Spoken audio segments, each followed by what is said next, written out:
नारायण।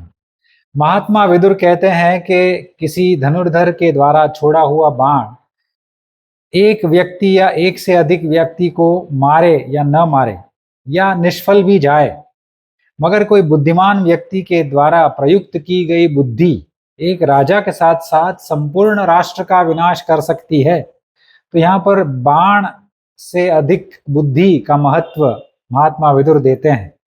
महाभारत काल अगर हम सोचे तो हम शकुनी का नाम हमको सबसे पहले याद आता है। शकुनी है जिन्होंने कपट पूर्वक दुर्योधन को उकसाया, कर्ण, दुशासन, इन तीनों को और कौरवों को पांडवों के सामने खड़ा करके रख दिया और अंत में उनका विनाश ही करवा दिया, स्वयं भी विनाश को प्राप्त हो गया।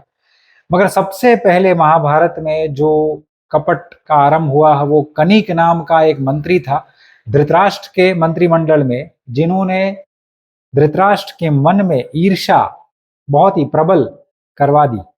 उन्होंने ऐसी गुप्त रूप से मंत्रणा की कहानियों के द्वारा कि धृतराष्ट्र के मन में ईर्ष्या का प्रवेश हो गया, कपट वृत्ति प्रवेश हो गई और ये मंत्रणा के बाद धृतराष्ट्र की बुद्धि जो है वह विपरीत हो गई। तो उसके बाद उनको कुछ भी अगर समझाया जाता था वह अपने बेटे के विरुद्ध कुछ सुनना ही नहीं चाहते थे, इतने मोह में लीन हो गए थे। उनको पता था कि ये अधर्म कर रहा है मगर उनको वो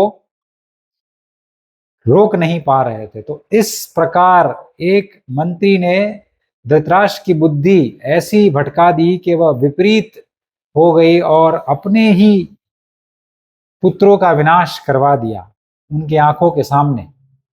तो बुद्धि का बहुत महत्व है, हम इसे जल्द से जल्द पहचाने। आज के युग में हम जो देखते हैं, हम जो सुनते हैं, वह बुद्धि को ही भ्रष्ट करती है सबसे पहले, और वो भ्रष्टता फिर हमारे आचरण में आती है, वाणी में आती है, और इसलिए हमको आज अधर्म प्रबल होता हुआ दिख रहा है।